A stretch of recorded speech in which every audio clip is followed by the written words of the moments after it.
You are listening to X-Posure on Radio X. I'm John Kennedy, and that is Wolf Alice with Thorns. It's the opening track to the brand new album, The Clearing, which has just come out. And I'm very pleased to say that Ellie, Rowsell and Joff Oddie are here in the studio with me to tell us all about it. Hello. Hey, John. How you doing? I'm very well, thank you. It's great to see you in person.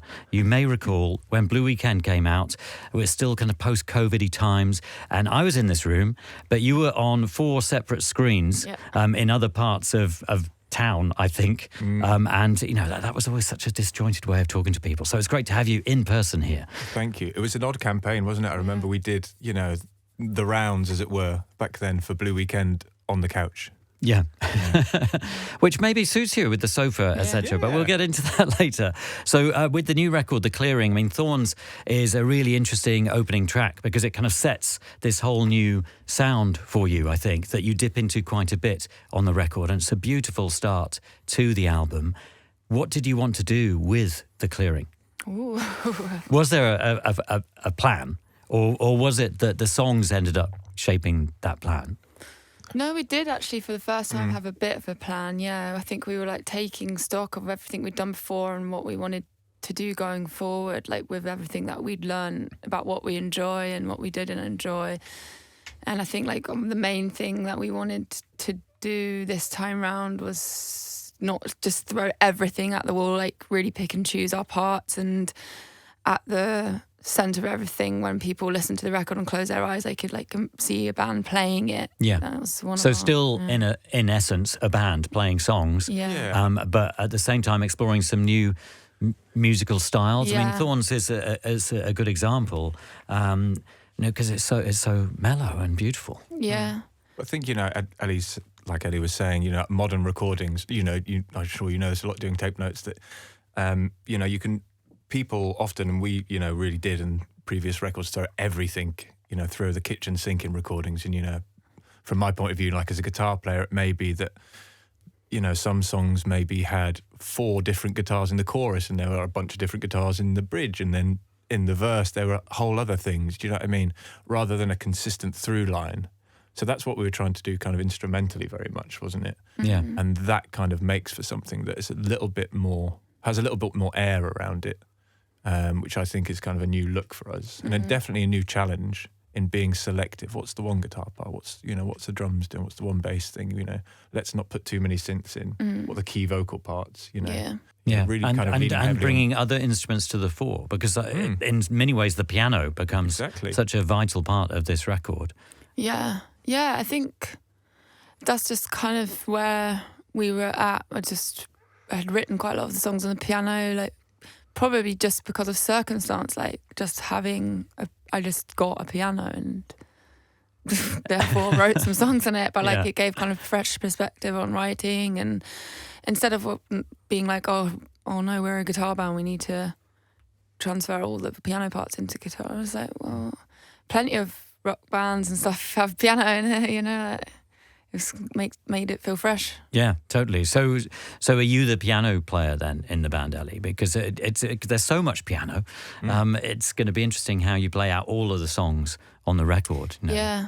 Well, yeah. I mean, I wrote for the most part, the piano parts and played them. But you know, we also recorded with Greg Kurstin, who's an amazing piano player, so he could definitely help out in that regard. And also on live we have Ryan Malcolm, who's a great keys player, and so it's a big part of our show now. Yeah, totally. No, he's from Superfood, isn't he? Yeah. So he's been in the band for quite a long time. He's fantastic. Yeah. So of course you've got him in the background, and now of course, you know, as we'll go into, you get to parade around the stage a lot more than you were, Ellie, and really enjoy yourself. Yeah, exactly. That's just what I'm up for, is a bit of parading.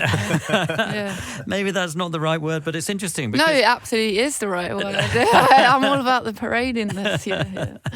Well, because of the contrast that you have on the record, it's really exciting. So we hear Thorns, and in many ways, you know, that's such a showcase for your voice, as it seems every single song is this time round.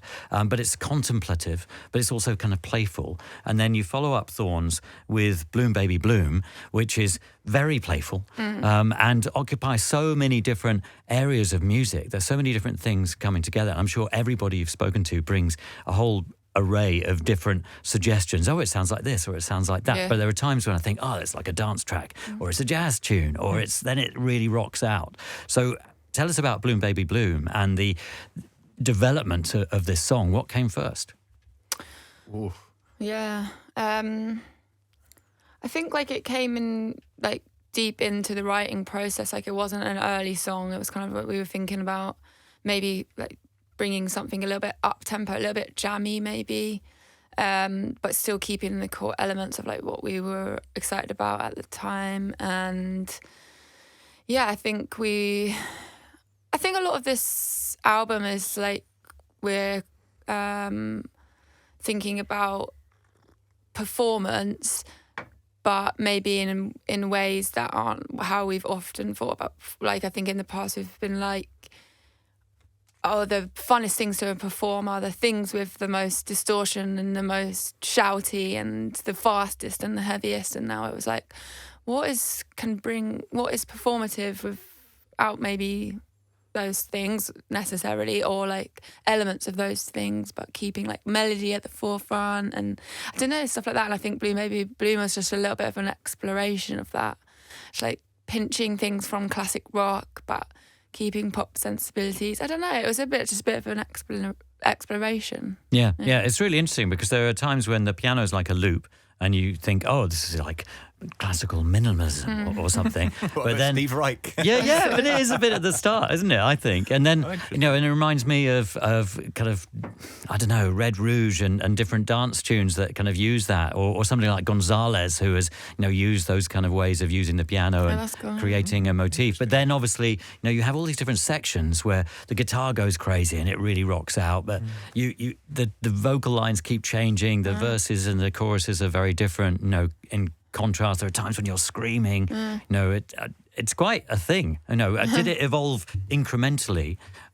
Because how sometimes some songs just kind of pour out, and other songs it's like, oh, we got this little bit that's really good. What could we combine that with? It was definitely a puzzle, wasn't it? This one. It took structurally, it took a very long time to work out what the best outline of it was. And I think there are loads of sections that were in it for months or 6 months, but then were like thrown away and changed around, and it was a really tough one to get there. But like you say, it's so rewarding. I mean, it's so much fun to play. I think, well, for me, it's so much fun to play. I think it's an act of vocal acrobatics for Ellie, so I think that's pretty demanding your end, but. Yeah, it's so fun, yeah. Because you kind of cover the range, Yeah, I think I did it when I first, because obviously I don't know. Singing something in the studio is so different from when you first do it at a show, and I don't think I quite realised. I was like, oh God, I'm gonna have to go to the gym, like the vocal gym. But you seem to have really embraced that. I mean, I wasn't at Glastonbury, but I saw the Glastonbury performance on the TV, and you were clearly embracing this and thinking, right, well, this is how I'm going to go full on. And it's almost as if, both in the journey of the first two songs on the record. So Thorns seems to be self-questioning, saying, oh, why am I doing this? Maybe I am a big show-off in effect. And then if I am a big show-off, then this is the song I can really show off. Yeah, I think that did come into our heads when we were doing the sequencing of the album. Like, yeah, exactly just what you said, like, at the end of Thorns, just like, oh well, I'm not going to stop, so here we go, let's make a song and dance about it. Yeah, and why not? And do you think there's been a moment of self-realization? At this point, 4 albums in, it's quite an interesting thing, isn't it? Because I think, in the way that you're approaching the record and thinking, well, what do we want? Often bands, as they go along, they kind of think, what's missing from the set? At each level that they play at, they realise, if we're playing to this size crowd now, we could do with a song that does this. Or maybe after the first album, they see that, certain songs work best, and the second album will put a bit more of that, and the audience loves it. But by the time you get to the fourth, you've got different kind of questions, haven't you? You're performing in a different kind of zone, and there's different kinds of expectations, both your own expectations and the audience's expectations. And in some ways, you need to challenge both of those. Yeah, totally. I think that's what we kind of, that's a headspace that we kind of got to for this album. What do we want to do and like that maybe we haven't done before, and what do we enjoy, but without you losing a sense of identity, and you keeping things fresh for yourself as well. Like I think a lot of it, we just wanted to have fun and like. It's great. I think it clearly shows in the music. It's really exciting. And it's interesting, isn't it? With Bloom Baby Bloom, it was a puzzle and you had to kind of assemble it and parts fell by the wayside. But when you listen to it now, it seems like, oh, this is the way it was always to be, it seems to me. It seems so complete. All cool. Those transitions and changes within it just seem like, that's the obvious thing that, Well, that's the trick to try and make something look well, I think you really pulled easy, it off. isn't it? But there's always a lot of effort behind the scenes. Yeah, totally. Sure. But it's worth the effort. Yeah. Because you come up with results like this. This is Wolf Alice with Bloom Baby Bloom on X-Posure Radio X. It is Wolf Alice with Just Two Girls on X-Posure Radio X. It's the third song on the brand new album, The Clearing, which has just come out. I'm John Kennedy, and Ellie and Joff from the band are here with me tonight, talking us through it track by track. With Just Two Girls, you take it down again, but it has a kind of funky beat as well. And that some of the percussion and the drums and the rhythms on this album are really interesting, I think. There's some really different things going on that contrast often with the other things that are going on musically as well. In a way, Just Two Girls also reminds me of the Carpenters. Oh, wow, that's the ultimate. Yeah, I mean, it does, though. It sounds amazing. I mean, there's so many great melodies on this album. Within each song, you've got a whole combination of things. So how did Just Two Girls develop? It was kind of a weird one for us. Like, I think normally when we go into the studio, we have like multiple demos of the songs that we want to track, and we've like played them to death. And this song, we had no demo. We had like a couple of voice notes, and like it was all just melody, a couple of chords really. And that's not how we work normally. We're a bit we've done all our homework normally, Right. And we kind of just I just knew that it was fun because I was really excited about, I've been singing it in the shower and kind of fleshing out the melody that way. And I was like, it just made me feel happy, the song. And so I was like, I feel like I really want to do this. So I was kind of just like playing it in the studio occasionally, like kind of looking around me and like hoping that someone would be like, oh, what's that? I was like, very tactical. And it happened, and Joel was like, what's that? And started like playing along with me, and Greg's head popped around the door and was like, what's that? And then we all just started playing it together and just pretty much recorded it like It was crazy. off the bat, and just followed the lyrics and the melody and the kind of happy feeling, and it was just like really nice. Yeah, so you had the words already, and those were the words you were singing in the shower. Yeah.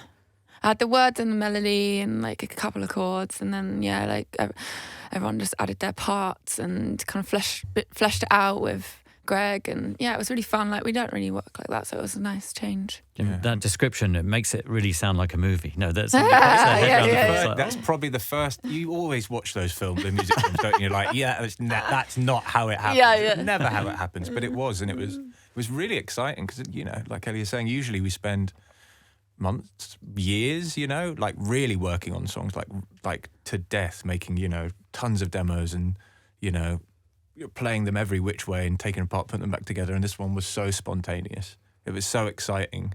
The guys I think Joel and Theo worked out a rhythm part the first day. The chords were kind of worked out. And then, I took some stems home and literally worked out my guitar bits through the night, and then went in the next day and recorded them. It was just so much fun, so quick, so spontaneous. That's great. I mean, because you had quite a writing time, didn't you, in Seven Sisters in North London, where you're kind of based and where you rehearse. And so you did a lot of writing there, but by the time you got to LA, there was still room to create something else. Yeah, which is really nice, because then you kind of have more idea of what it is you're going for. And also you kind of get a sense of, if you're, start going off something, you know how to, switch it up a little bit. But yeah, we spent a long time writing. When you're in, the way we work is kind of, we write twice, almost we write on our own, and then we come together and write again, like check that it's like works for our band and flesh it out together and stuff. So it's like almost takes twice as long sometimes. Yeah. But then maybe it ends up with being twice as good. Or something. Or twice as bad. Oh, yeah, or twice as We don't know the bad. alternative reality, do we? We could be so much bigger. We just never check, never test that out, and then you won't be disappointed. Over-egging the pudding, yeah, definitely. And so the choice of working with Greg and the choice of going to LA, what led to those choices? You'd recorded in LA before. Yeah, with second album, but with different people. Justin, Yeah. So, Greg's worked with all sorts of people, and he's been an artist in his own right as well. And the polarities, I guess, Adele and Foo Fighters, But in some ways, maybe Wolf Alice sits somewhere in between. Oh, maybe, yeah. I think that was definitely one of the things that drew us to Greg, the kind of breadth of his work. And so his reputation is, absolutely fantastic. And I think that he is a genuine unicorn in the business, and that he's at the top of his game in terms of being a songwriter, in terms of being a producer, like a technical producer, and as a musician. If he was just in kind of one of those lanes, he would be at the top of his game, and he's in top of all three. He's really spectacular, and he's such an amazing facilitator, and for somebody that talented and with that bigger track record, he could have an enormous ego, but he's so quiet, he's so kind. He was just a joy to work with, and he really listened to what we kind of wanted to do, where we wanted to go, and it was a wonderful experience. Fantastic. And how long did you get to do all that? About 3 months or so, wasn't it? Right. So quite an extended period of time then. Yeah. No. Leaning Against the Wall is the next song. So just two girls, lyrically, it kind of reminds me of Bros in a way. Because you write so well about friendship in a way, and valuing friendship in such a way that I think, when people listen to it, they feel that, they can recognise, if they're lucky enough to have the kind of warm friendships that you outline in these songs. And Just Two Girls seems like a good example of that. Yeah, I think I've always been fascinated by friendship. I love literature and stuff about friendship and movies and stuff. So and it's I don't know, sometimes maybe not as valued as much as love and romantic relationships sometimes. I don't know. So so it's fascinating to explore, and it's also I think we were going for a kind of bit more playful vibe, as you said, on this album, and so it was a bit of a playful song. But also, I'm very serious. I'm serious about my friendships. Quick, get that there. Just in case they're listening. Hang on a minute. Don't play it down. This is the most meaningful friendship I have. But in contrast, Lean Against the Wall seems to be about unrequited love or a moment in time where you think, oh, wow, this is exciting. And then it doesn't necessarily go the way you want it to go. Is that right? Not really. I kind of was just thinking about that moment of when you first develop a crush, how you're just totally in your own movie, and I was just trying to portray that in. I think a lot of this album, I was what are the stuff that I want to write about that I've always been a bit oh no, that's not very cool, or oh no, I've got to be more intellectual, or I've got to be, I was a bit interested in the stuff that, maybe stuff that you write about when you're, I don't know, and something about I just didn't feel embarrassed to be writing about what it is to have a crush or stuff like that. I don't know, because that's really fun for me, and that song's just kind of about that, how I wanted to mirror kind of the cinematic feeling of fancying someone. Yeah. I love it. Yeah. I mean, we've been talking about movies. Each song seems to be like a mini movie in a way, and you can kind of picture this scene that you outline in this song, I think, and it's so descriptive, that we can place ourselves there and imagine, that moment where you see someone or hear someone and think, oh yeah, they're great, aren't they? And then the song unfolds. But it's quite interesting because it's almost in slow motion in a way. And so it's that moment where things stand still for just a moment, and that's reflected well in the music with the guitar.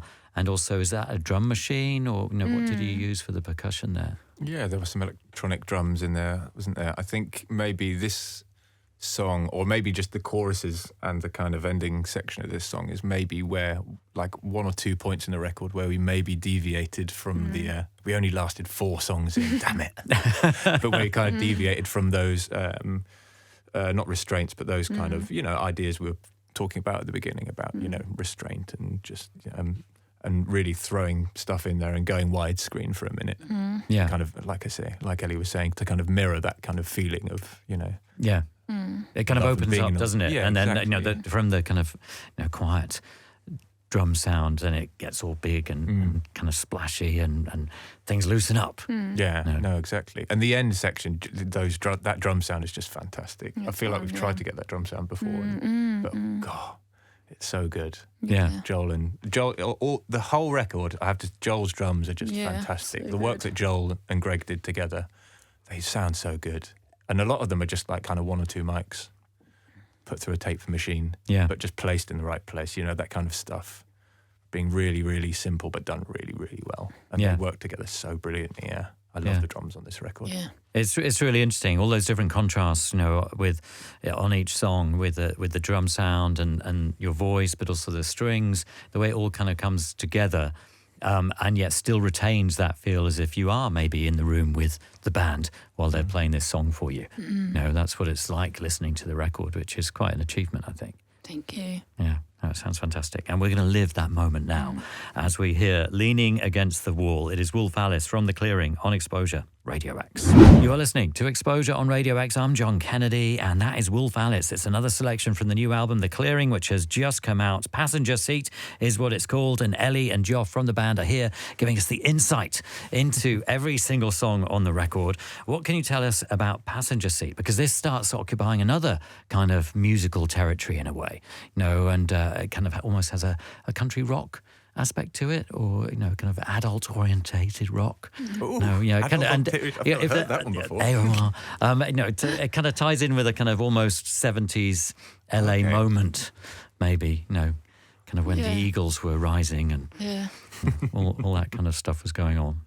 Yeah, so I think this is the very, very early bits are quite well, they're very old, aren't they? Yeah. Some passages of that song. Yeah, I think like, was it maybe just the verses I had like written when I was like a teenager or something. My brother had sent it to me and been like, why don't you use this song, lol, so good, or whatever. So I was like, oh yeah, I revisited it. Well, he had a recording of it. Yeah, right. It must have been an old demo or something.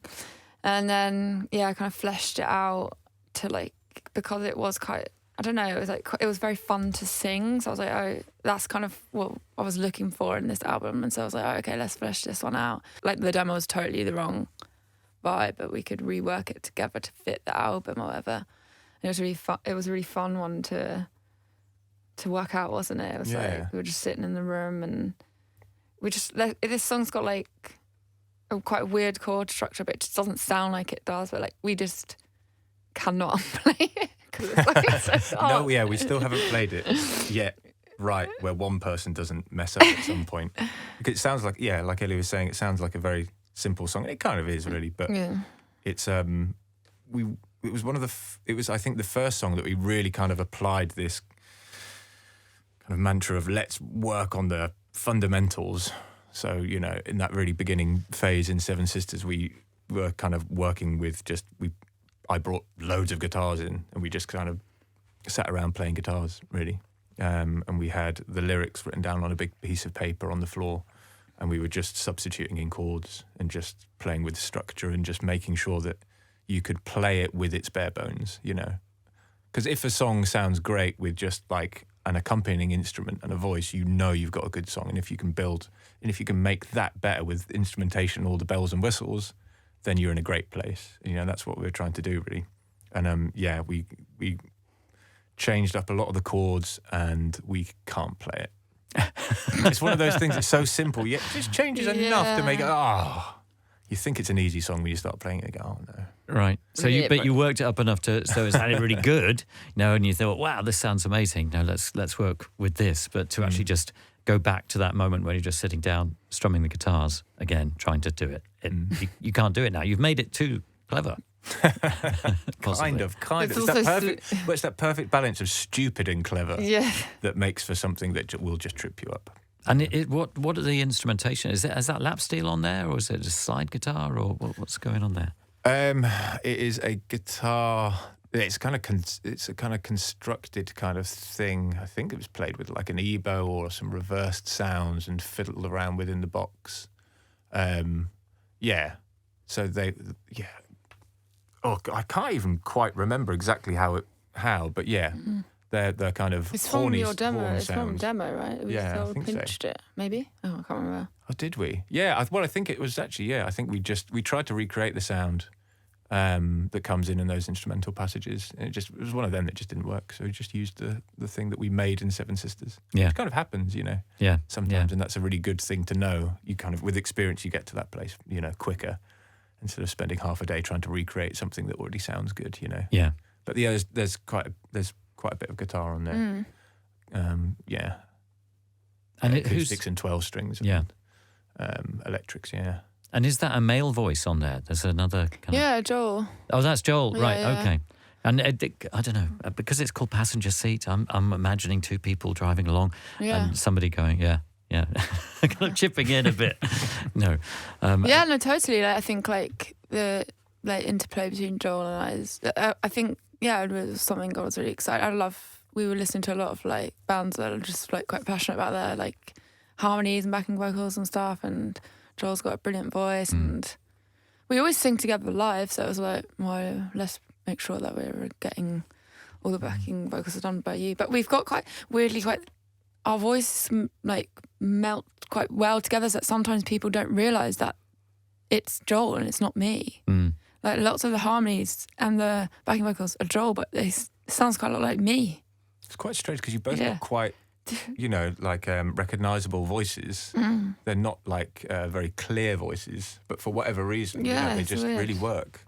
Yeah. It's another one of the key ingredients of Wolf Alice, I would say. And we're going to hear more from Joel later on the record. Play It Out is the next song. Such an interesting song, lyrically. It's such a great kind of discussion of I don't know, being a human and thinking about the different things that are involved in that. And as you get older, the different expectations, all sorts of things. What came first with Play It Out? Firstly, it was kind of like the piano riff. I think I was like, I'd learned a couple of songs on the piano, and I was interested, kind of interested in like, what is it about those songs that you learn at school, or like when you first start learning an instrument, you often learn like the same songs and stuff. And I was like, what is it about those songs that people keep returning to? And I was kind of like wanted to. Often I'm quite like not very confident in my my playing and stuff. And sometimes I go to learn a song and I'm like, oh my God, I thought that was going to be so hard.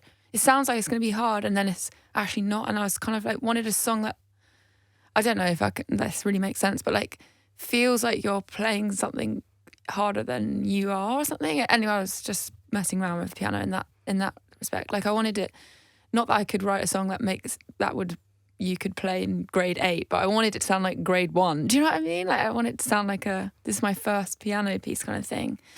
And then it just kind of went on from there. And this song took me a long time, but in a way that I was not stressed about it. I was like, I just kept returning to, I didn't want to rush it, because when I started singing, I felt like, gosh, this is going to be like quite an important song for me. And so I wasn't rushing it. And it was a really nice way of writing a song. I just, every now and then, would go and sit at the piano. I'd be like, can this be better? And where does it go next? I was really like thinking about the songwriting. I don't know, which I don't like to do normally, because I sometimes think that you like get rid of some kind of like naive charm or something. But yeah, and then I just think like a lot of the, in Just Two Girls, like I'm talking a lot about, I think oh my God, I'm really waffling on, sorry. Not at all. No, this is great.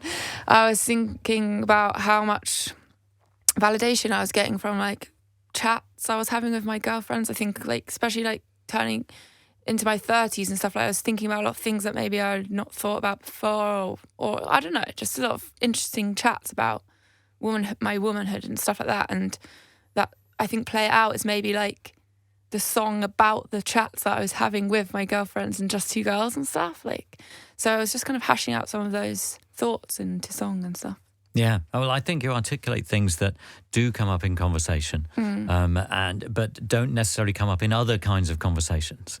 You know, like they might be the conversations you might have with a very close friend or family member, but they're almost like things that you can't kind of say in wider society. You know, it's like, well, hang on a minute. So what if I don't have kids? What happens then? What if, you know, my family members aren't around anymore? Yeah. How does that change me? You know, what does that mean? You know, in terms of how we regard each other and everything. And because we're all constantly changing, whether we're aware of it or not, and entering different phases of our lives, you know, but it's important to take stock. Yeah. You know, and I think you do that so well on this song. Oh, thank you. That's nice. Yeah.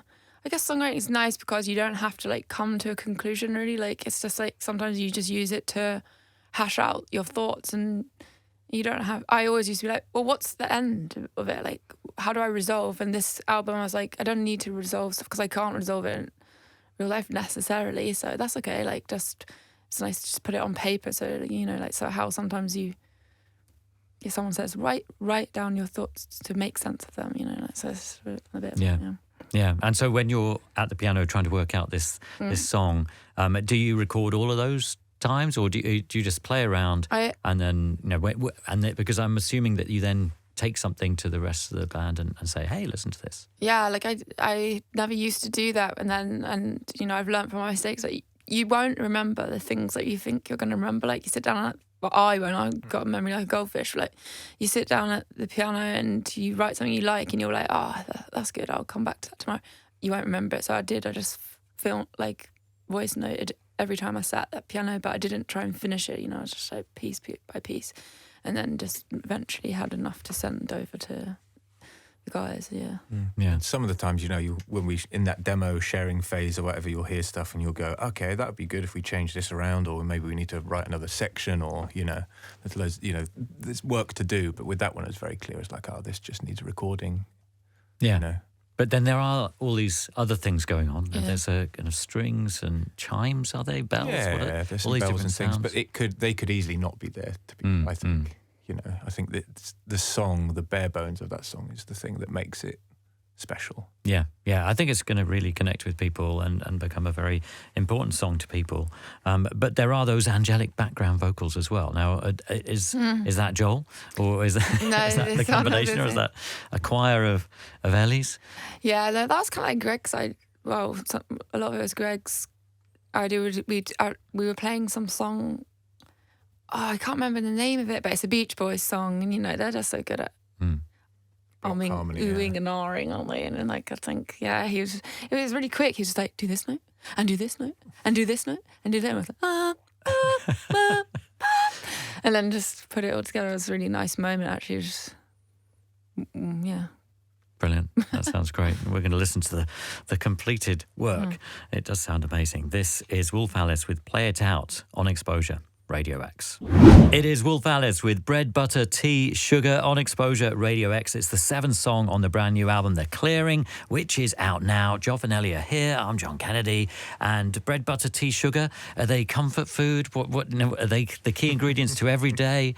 What's the makeup there? It's comfort food, I guess. But yeah, just like not feeling guilty about putting more butter on your bread. Put it on there, slap it on. Yeah, no, fair enough. And musically, there's so much going on here. I mean, there's a kind of 70s thing going on. It seems to have a bit of a glam aspect to it. A bit of David Bowie, maybe. It's Slade, ELO. Yeah. There's quite a lot of different things going on. But it's still Wolf Alice, of course. It was so much fun. This one was so much fun.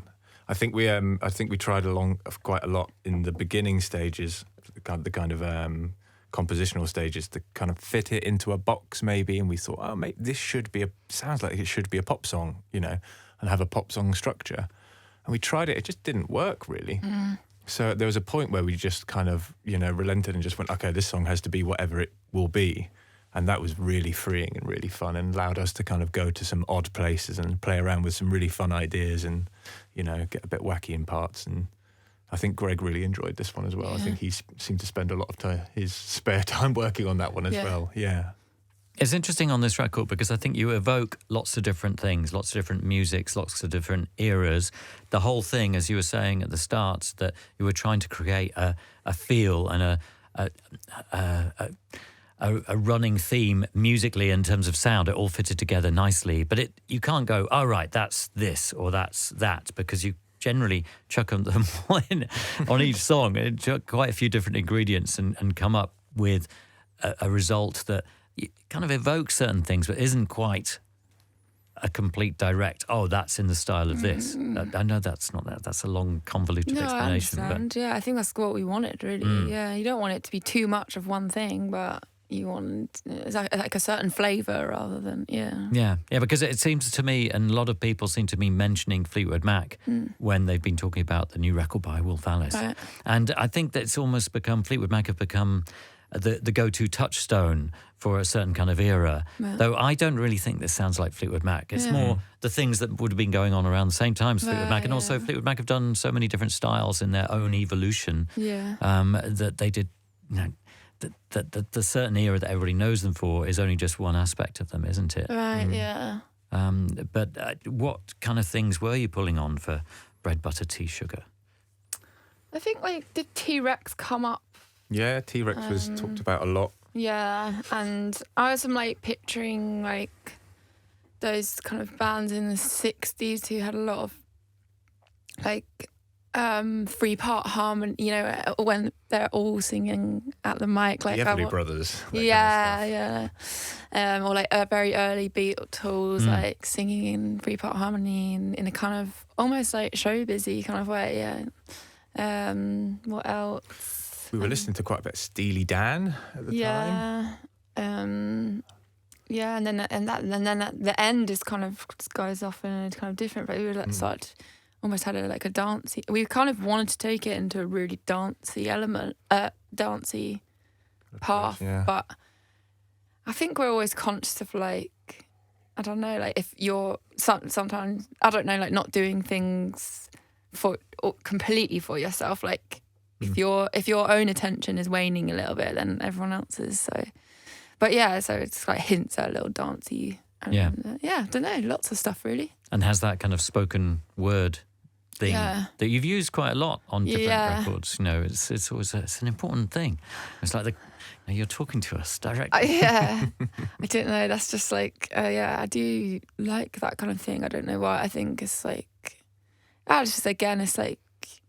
In the same way that I like watching like trailers and stuff, it's like almost I've kind of saw that bit of the song as like the trailer of the album. Like this summer.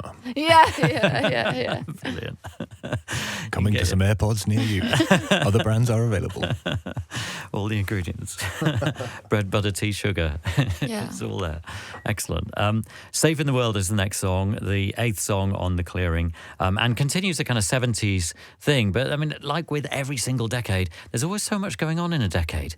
The 70s wasn't just about glam rock or whatever it was.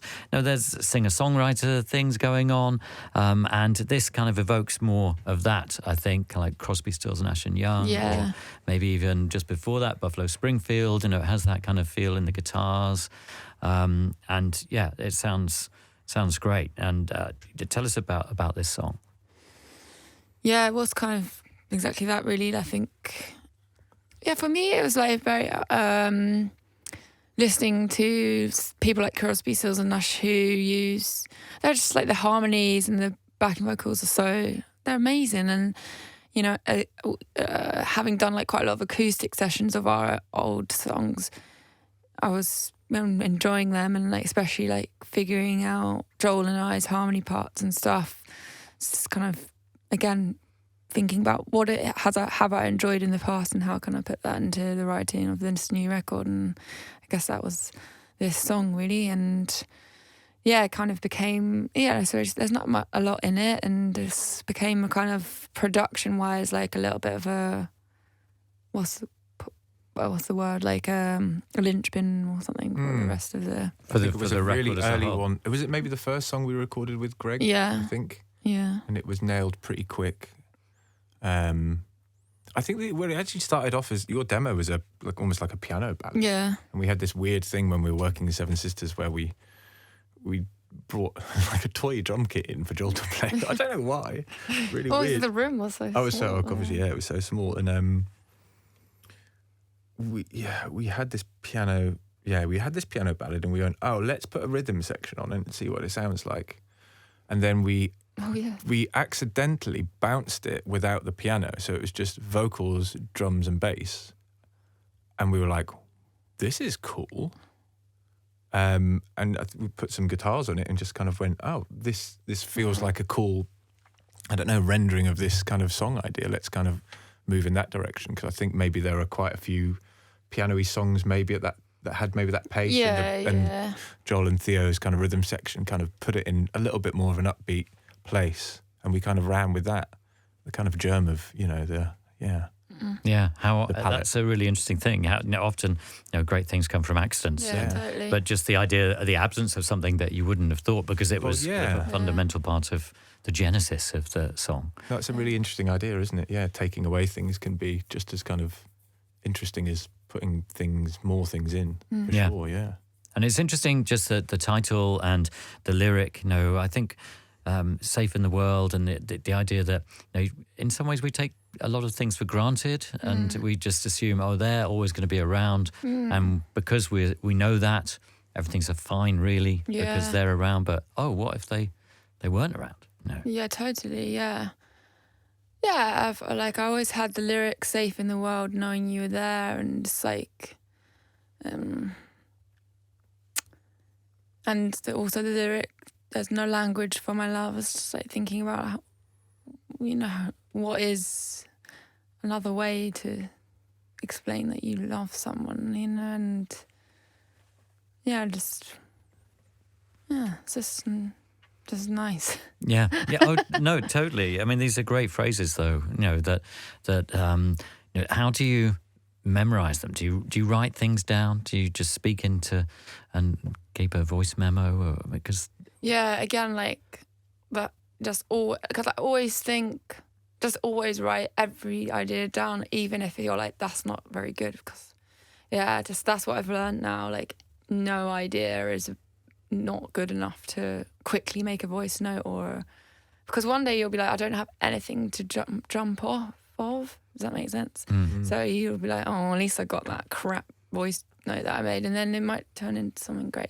Yeah, so I just always write everything down. Yeah, it's important stuff. Those moments when you think, oh wow, what a well-articulated phrase, and you fall back to sleep. Yeah, exactly. And then you never remember them ever again. Yeah, no, you don't. You actually don't, especially if you're me. So, yeah. Oh, that's great. Well, luckily you do make these notes and do keep this treasure, because that's how I'm going to describe it, and it sounds fantastic in this. This is Wolf Alice with Safe in the World on X-Posure Radio X. It is Midnight Song by Wolf Alice on X-Posure Radio X. It's the 9th song on the new album, The Clearing, which has just come out. And you enter another area of musicality, I think, on this one. And I think in some ways, you sing in a different way on Midnight Song, almost evoking Vashti Bunyan or someone like that, which is, that unadorned folk feel of the late 60s, early 70s, Yeah, totally. And I think, again, some Crosby, Stills and Nash songs that sound almost like a little bit classical or something like that. Yeah, and you'd shown me that song, Chimican Rain. Yeah, I can't remember can you remember the name of her? Is it Linda Perkins? Yes, Parchies? Oh, God. I'm going to look this up. You carry on talking. Oh yeah, she had lots of harmonies, basically. And I think, I just thinking about family, and which is a theme that comes up a lot. And, Yeah. And your family seemed really important to you, coming from a strong family. Yeah, I think the song is about my grandparents, who were super fun. They were really fun, kind of life and soul of the party, and thinking about. And they always used to sing songs at parties and stuff. And I was I remember when my last grandparent passed away, and my cousin was like, "Who's gonna make the parties fun now. I'm thinking that's something you have to pass down, like not trying to lose those family traditions and stuff like that. Like, I'm going to have to sing a song at the party I was now. going to say, did all heads turn to you and say, hang on a minute, do we have anybody in the family who's like a professional singer maybe? Yeah. Right.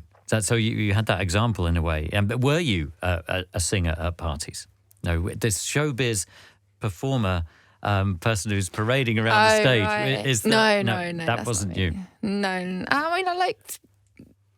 I always liked singing, but no, like, I was not the person playing Wonderwall at 3 a.m. Yeah. Were you, Joff? Yeah, were you? Have you ever played Wonderwall? Maybe quietly in the corner, never like wanting an audience. I don't think. Just trying to look mysterious, doing maybe. the chords and then hoping that somebody, or maybe the whole room would start singing. Yeah, maybe. Maybe. I was never invited to the party, so. I'm really worried I've said that now. Someone's going to send me a video or something. I'll be like, I don't know. So we'll see. But it's good that you had that example, in at family parties and stuff, that people were having fun. And yes, totally, yeah. No, and there must be part of that helps you take to the stage and get up and start singing songs and playing guitar and stuff. Yeah, maybe. Yeah. Without you realising it. Like music, I guess, like knowing that music is something that makes people happy. Yeah. Did you find the reference you were trying to I did find? it for some reason. Being in Leicester Square in central London, I don't have any signal. So okay, Linda we can Perhacs, P-E-R-H-A-C-S, something like that. But beautiful vocals. Yeah, it's really nice. And the string arrangements on this record, are those strings that we're hearing? I mean, they're such a vital part of the whole sound of the clearing. Did you go in and record with a whole load of string players, or did you just find a brilliant mellotron that does it all? Well, both, yeah. Yeah, there was a little bit of mellotron on there. There was, I can't remember the name of it, but Greg also had the kind of precursor to the mellotron as well, which is a very, very old bit of kit. I can't remember the name, but most of the buttons were broken, so sometimes it would work, or you'd had to sample one button to make a thing. It has a vibe. But we worked with some wonderful string players on this, and we kind of did the arrangements in the demos, and then we worked with Greg to refine them. And there we had a session where some amazing LA string players came in and recorded them. And it's always a magical moment, isn't it, where you hear string players doing their thing, because it's another level to be a professional string player, to get to that point where you can really make an instrument sing like that.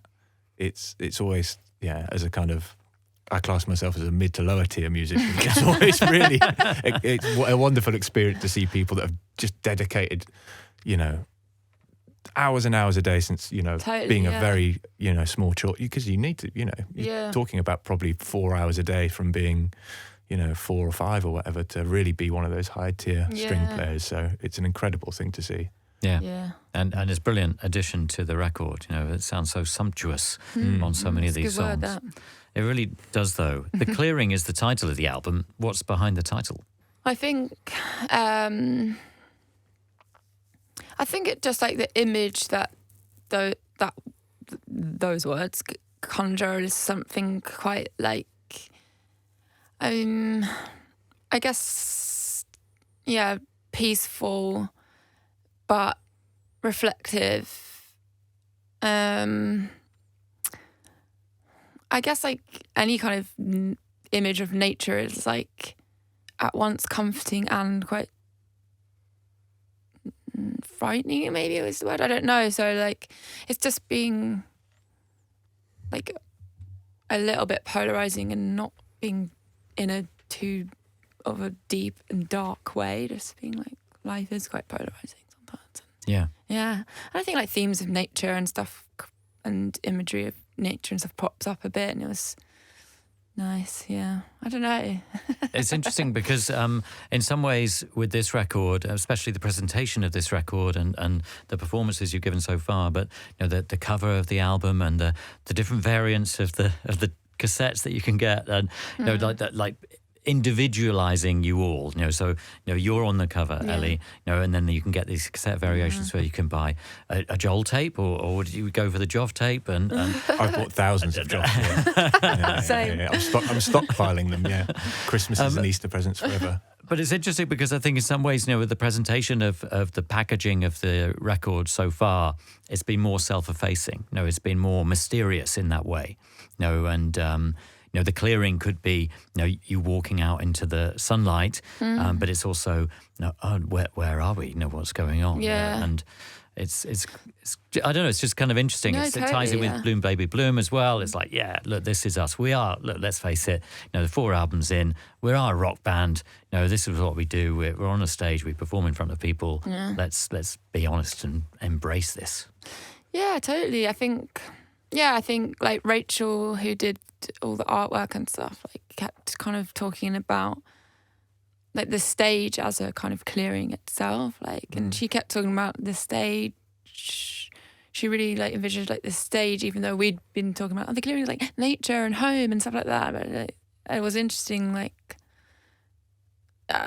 how she translated the lyrics and the album and the music and the title and stuff. But it's something quite performative and and I think it's nice because you can kind of, the clearing can mean multiple things, and you can see that in the artworks and stuff. It's all her, it was kind of her ideas and stuff. So It's great though, because I think in some ways, the pressure on new bands to be, we've got to be like Queen or something. I mean, not necessarily, but in terms of performance, to be a good band, you've got to grow a moustache and have that special mic It's not stand. hard for me. But you've got to put on a show, and you've got to engage people, and you've got to do this and be the rock star.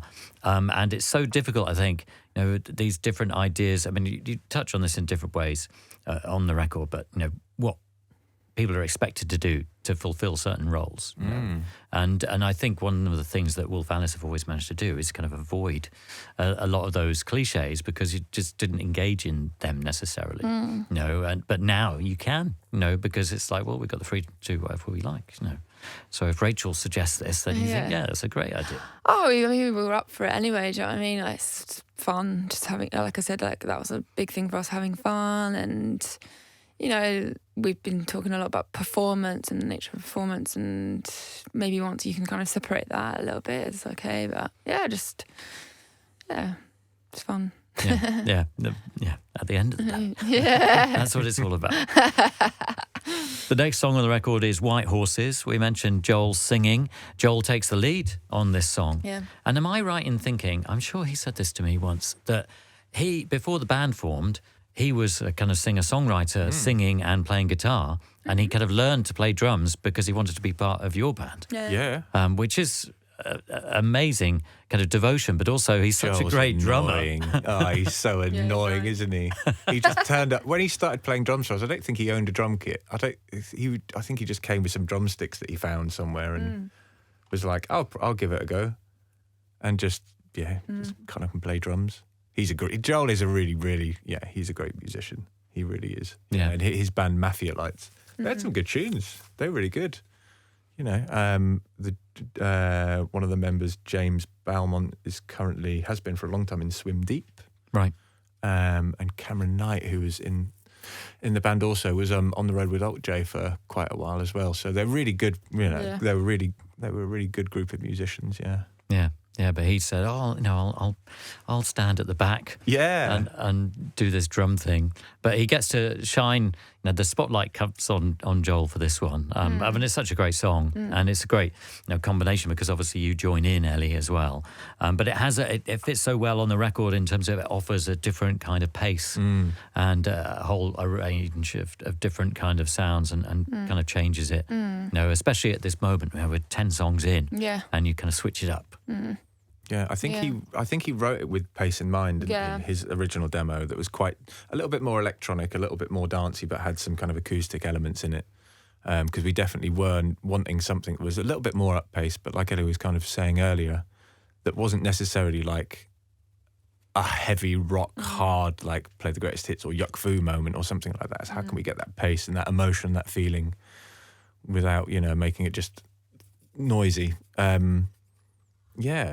So it was, he had the kind of verse and the chorus, and we plonked together that little pre-chorus bit, and it's kind of kind of simple in a way, you know. It's acoustic drum sounds, it's a couple of guitars, bass, a bunch of, me and Greg did a bunch of takes kind of playing guitar pedals, I remember putting an EBO on a guitar and just putting it on the bench so there was like a signal generated, and then me and him, because he's got a big rack full of cool toys and stuff, and we just kind of made bloop, bloop, bloop, bloop, bloop, odd noises for a couple of takes, and they just got the vibe. I think when you can, especially with like the rhythm take, when Joel and Theo really lock in and you get that bed really right, you know, a lot of the feel of, you know, the songs moving forward, you know, you think, oh, you'll be in a good place if the bass and the drums are making you feel like that. They definitely did. So, yeah, that sounds great, and it's got it's kind of an interesting lyric as well, isn't it? Yeah. You know, that I've read. Other interviews where Joel's talked about the song and exploration of his roots and stuff like this is really fascinating. Yeah. And you get to channel some other vocal styles as well. You know, when you join in, because it's almost as if you're like Liz Fraser from Cocteau Twins or something on this song.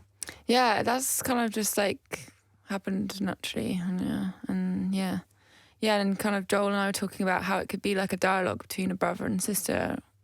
And so that was fun to think of it like that, you know, in a proper, like, different character, and it was really nice. Yeah, it sounds fantastic. We're going to hear it now. This is Wolf Alice with White Horses on X-Posure Radio X. It is Wolf Alice with White Horses on X-Posure Radio X. It's the penultimate song on the brand new album, The Clearing. I've been playing you the whole thing tonight, and Joff and Ellie from the band have been very kindly talking me through it track by track. The Sofa is the last song. It'll be familiar to people already because you put it out there as a single. I really like this track. I just like the essence of it, of the message. It's like, no, just want to chill out on the sofa. You know, what's wrong with that? Yeah, totally. That's just what it is, yeah. The essence of it. I mean, it's kind of a nice mellow ending after White Horses, you know, where you kind of take things down and the pace changes again. And there's a lot of reflection on the record. You know, this time round, Ellie, do you think you feel as if you're in a position where you're prepared to kind of reflect, but also share those reflections and be open about those reflections with us and the audience? Yeah, I think so. I think, like, once you accept that, like, we never really know what, can be sure that we know what we're talking about, then you're kind of free to chat more. Right. Okay. BS. So yeah. No, it's interesting. I just think that, you know, it's interesting, isn't it, with performers and artists, and, you know, how they or we end up taking on certain roles and behaving in a certain way. And so you have some people who kind of pour their lives into their songs, and then they have to endlessly discuss those lives that they've discussed already in the song, as if that's not enough.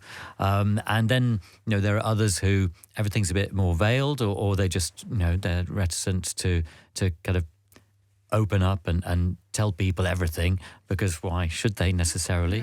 Or why do they probably think, well, why spoil, you know, everybody's own interpretation of things? No. And I always thought that, you know, it seems with this record, up till now, you know, some of the meaning or the kind of clarity about what these songs are or what they're about has been more obfuscated in the past, or you know, and left up to the listener, which is obviously fine. But it seems this time round, you know, just the fact that you're here today and being so open about everything, it's just quite interesting, this contrast. Do you think it's going into your 30s, you know, reaching the 4th album, thinking, hang on a minute, you know, what does it matter really, you know, or just, as you've just explained, being more sure of what you're saying? I think maybe choosing to, for the most part, like, only sing about things that maybe I would be comfortable talking about, and so therefore you can be more direct. You kind of said the bulk of it anyway in the song, but too, I guess,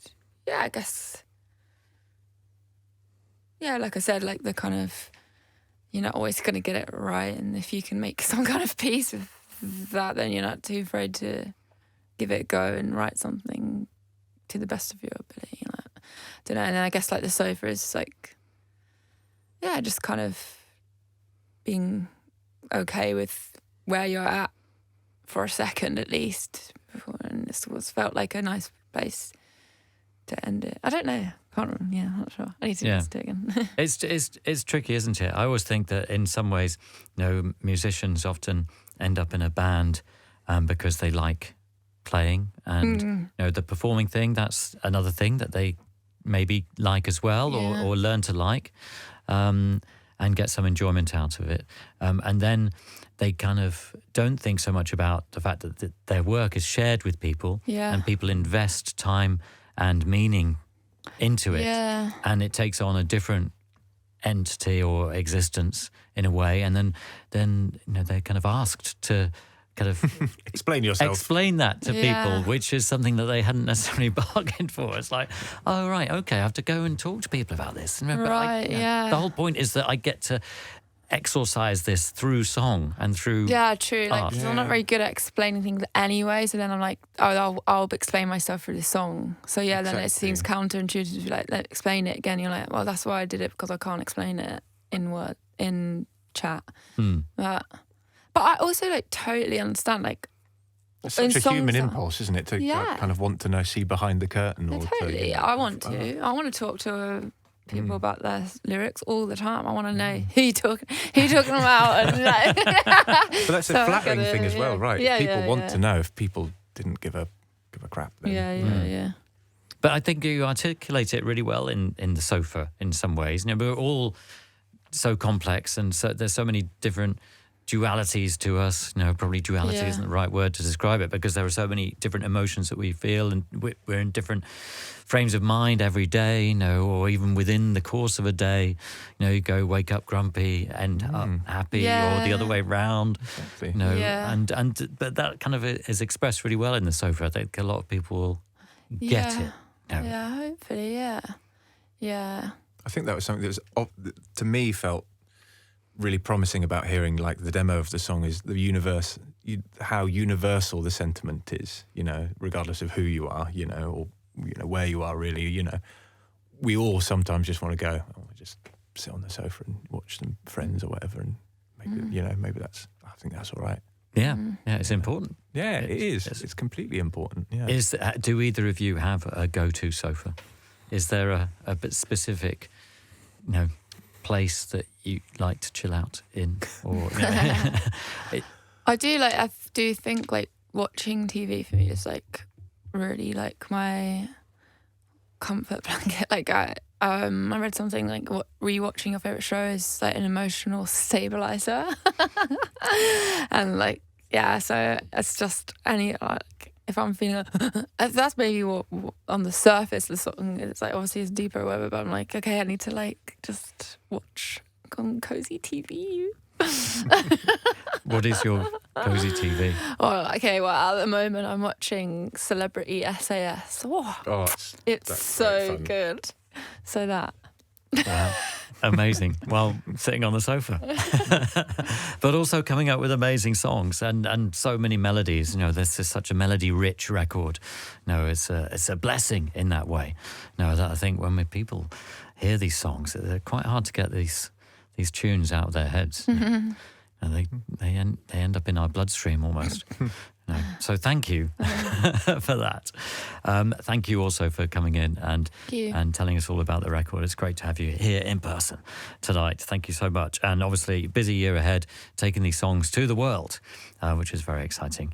But Joff, Ellie, thank you very much. Thank you. And here is the last song tonight from Wolf Alice. This is The Sofa on X-Posure, Radio X. Radio X.